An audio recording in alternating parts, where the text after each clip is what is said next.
Us here on Black Cat Radio, 2:15 on this miserable Thursday afternoon. But hey, there's you, there's me. What more do we want? And after the next record, we have a guy called Mark Davies who's got some very important news to share with us all. So stay listening because, yeah, it's good. The guy's good. He's from Blue Prawn Design. We'll be asking why he's called it that and other things, but it's mainly to do with our local football team. So get a pen and paper ready just in case you want to take any info down, and we'll go there with the Stereophonics. Radio. Now, sitting in front of me, once I got rid of the echo, I have Mark Davies from Blue Prawn Design and Marketing Limited. Hello, Mark. Afternoon. Yeah, get a bit closer to the mic for me. 6 inches away. That's it. Perfect. So, the question I have to ask you, Blue Prawn Design, you're a marketing company, yeah? What a name. Why did you call it that? It kind of goes back to years ago from a sort of bigger project. We have to take an object that's commonly associated with a particular colour, change it to create a completely different impression that actually looks better.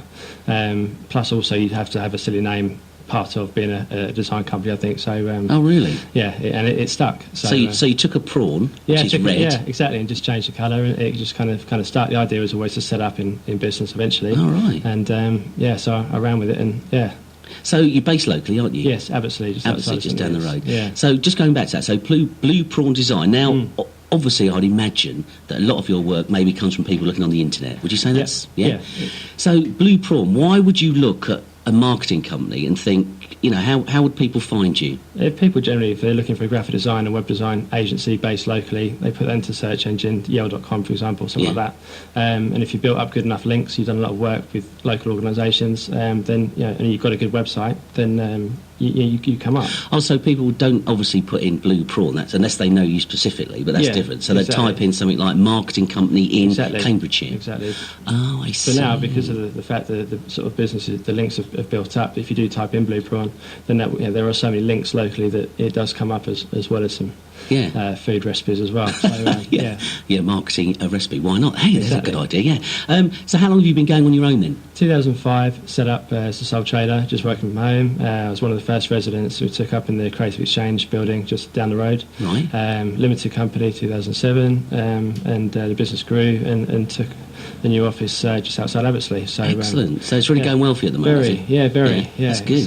Because you said you're sort of haven't got enough hours in the day. Is that right? It's full on. Yeah. It is full on. I'm a major blue chip client that is very demanding, but I've held on to them for 3 years. Working with HP, Apple, BlackBerry, Microsoft, some big campaigns, it's demanding, but at the same time, it's the buzz of the local clients as well that keeps it exciting. So you on your own, or have you got people? It's myself and my partner, Claire, that we set the business up, and then we bring in contractors depending on the workflow, and to keep the overheads down, which means you can adjust depending on what projects you want. Wow, interesting stuff. Yeah. Now you came in not just to talk about your good self, of course, but also with so that you've been working on locally, which has had a major impact, I'd say, on people and the town. But we'll save that because I've got a song lined up for you that takes you back to whenever. How long ago? It was I was probably about 4 or 5. I think they were family holidays, all piled into the car, it's a song that my dad used to play, and always used to sing along to it. So what's it called? It's In the Gallery by Dire Straits. Do you know, I've got it ready. Here we go.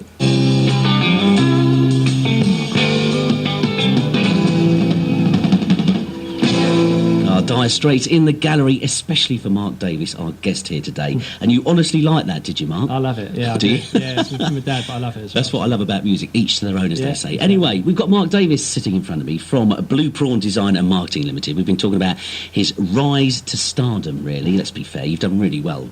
Be totally honest with yourself. And you've been working with us locals, no joking apart, with local businesses. One in particular, which I want to talk to you about, St Neots Town FC. Yes. Massive undertaking. Yeah, Mike Kearns, as we know, and the team down there, literally the team, have done incredible things over the last 2 years. Yeah. Amazing. And we'll talk about what Saturday could mean to them in a minute. But you have been given the task to completely rebrand the club. Is that right? Exactly. Yeah. And how have you gone about doing that then? Initially, it was the main start of this season was to change the programme to raise that to the level of how the setup of the club, because it is run so. You mean the programme that you buy on the a match day Saturday? programme? It wasn't working. It didn't look good enough. and it wasn't selling. So that was an opportunity for me to get involved, and from that it snowballed into creating branding for work in the community, the Junior Saints programme. So the club, just quickly, the Junior Saints programme. Don't skirt over these because they are brilliant things. It's phenomenal. Yeah, it is. Yeah, it is. So the Junior Saints is what? It's for young children to come and get expert coaching at the club, with the management and players as well, to get them involved. So you've also got affiliated to the regional college as well, haven't you? Yeah, that's a very exciting thing. So they can really bring on the young players through as well. So it's very exciting. It is. Yeah, the future is bright, as they say, isn't it, St Neots, with this programme of youth football, bringing it through. So homegrown players, it's like a Premier setup, really, isn't it? Exactly. That's I think the reputation. Some people think that it's just a buying club that you can just buy whoever they want, but it's not. It's the commitment to bring local footballers through.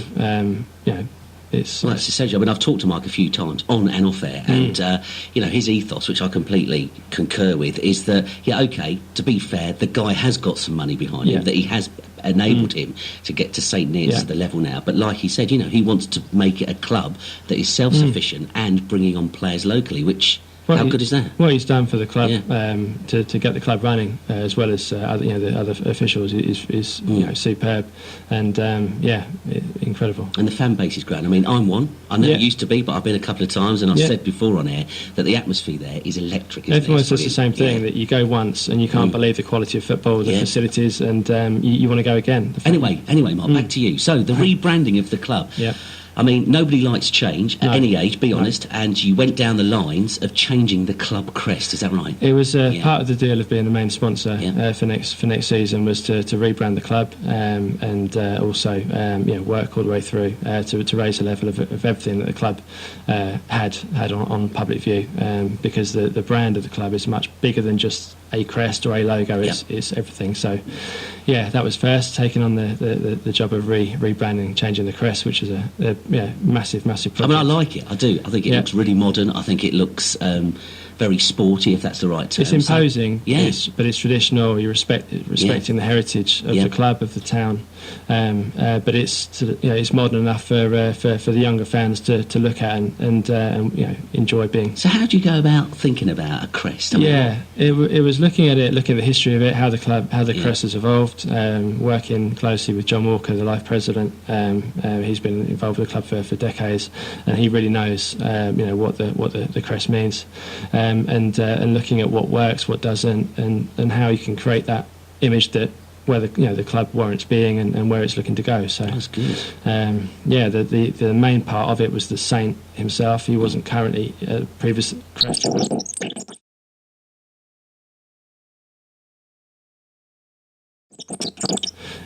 There's a stained glass window effect, which was for the great ooze. So it gave the saint context, but it also linked with the town as well. So massive amount of thought went into that. It did. The research was quite full on. As soon as you get the opportunity to kind of change it, you get ideas racing around in your head, but you need to stop and do your research and then get going with it. And that's when it really. And what's been the honest general feedback? Really good. When I went to the first game, it was unveiled. There's a big build-up, a viral campaign to get people. Which is really clever. Yeah, I liked it. It was just so it wasn't a missed opportunity, and the reaction was really, really good. Good turnout. I left the ground very positive. There was a few comments where people were shocked. It's been around for a long time. Whether it was a good-looking crest or not, it was a massive part of the club, but people now, they can see the quality of the marketing that's coming through with the temporary site. I was going to say the website now, we know that's down at the moment, which is a great shame, because obviously coming to the end of the season we want to know what's going on. But the new plans for the website, you were telling me off air, is just phenomenal. The website is going to be incredible. It's going to be to the level that a club wouldn't normally be able to go anywhere near. is going to be as good as any club site, and going to be one that the fans are going to be very involved with, the opposition will look at that and respect, I would have thought. Because the filming of the games, which in that HD camera is, it's like Sky Sports. It is. And, I remember Mike saying to me, "Go on it, Mark, and have a look," and I did, and it is. I'm not just saying that; it's amazing quality. It's like nothing else. It really is. And that's still going to be a feature, is it? It is, and we've rebranded that in line with the new crest. Which, if you look at that in comparison to any Premier League club, it's as good graphically, and the service is phenomenal, and that's done by Adam. And I've met Adam. Yeah, he's a good guy. He's He did very the town clever team thing. Yeah, he did very that clever. really And it's well. the same as everyone that's involved. Everyone loves the club from a football point of view, but you just buy into the drive. That Well everyone's done. got. You must be really proud of yourself. Sometimes people forget to pat the right people on the back. Yeah. So big pat on the back there, Mark. Well done. Looking forward to seeing that website. Now the big game. Let's talk about the big match on Saturday. It doesn't get much bigger, as they say, does it?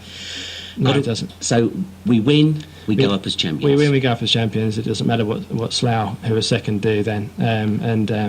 So a very difficult side to play against, but we got a great result last Saturday. Yeah. It'll be a big crowd, and it's I was at the Slough game anyway. 1,000 people, wasn't it? 1,060. Incredible. So how many are we expecting Saturday? Hopefully similar. Yeah, well, it would be great. But anything upwards of 6, I would have thought. And that's 3 o'clock kickoff. 3 o'clock kickoff. Yeah, the usual ground, as they say. Yeah, and it's at home. should be. You need the fans to really get behind. Definitely. The fans are incredible. It's the last few games have been a bit nervy, but we're on it now. It's in our hands. As Sir Alex says, definitely squeaky bum time. Very. But Saturday, fingers crossed. I'll be there, definitely shouting on the lads, and I know you will be. So thanks ever so much for coming in. It's great to just know what's going on down at the club, because I know there's been, like you say, lots of change in a very short space of time, and it's all good. It's not often you can actually say every bit of change has been positive. No, the thing that's going to happen over when the season finishes is going to be very exciting to set up for what will be a brilliant season next year. So fingers crossed for promotion. And thanks ever so much for coming in, Mark. That's and great. keep, every time we get something that you do in reference to the club, please come in and let us know, won't you? Because we are keen. We definitely want to get involved. And thanks for coming in. Welcome.